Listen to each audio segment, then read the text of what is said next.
যারা আর্জেন্টিনার ভক্ত আছেন আমার কথাগুলো একটু মনোযোগ দিয়ে শোনেন।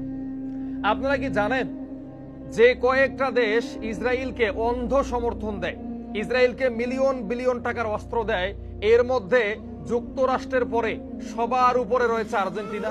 জানেন ফিলিস্তিনের গাজায় প্রায় 4 লক্ষ মানুষ হত্যা করা হয়েছে।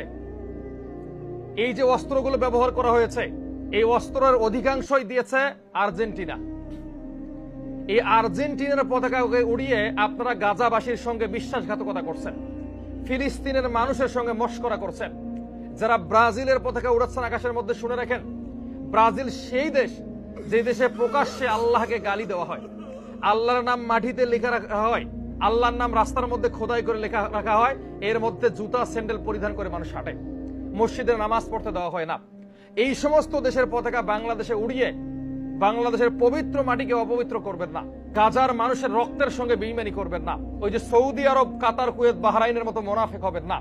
বাংলাদেশের প্রত্যেকটা যুবকের কাছে আমি আহ্বান করব, ব্রাজিল আর্জেন্টিনার পতাকা বাংলাদেশের মাটিতে উঠবে না। যদি কোনো পতাকা উঠে সেটা কালো পতাকা উঠবে, যে পতাকা থাকবে খোরাসানের বাহিনীর হাতে, যে পতাকা থাকবে ইমাম মাহাদির সৈনিকের হাতে, সেই পতাকা আপনারা উঠান। আপনারা খেলা দেখেন, সমর্থন করেন, কোনো আপত্তি আমার নাই, কিন্তু তাদের পতাকা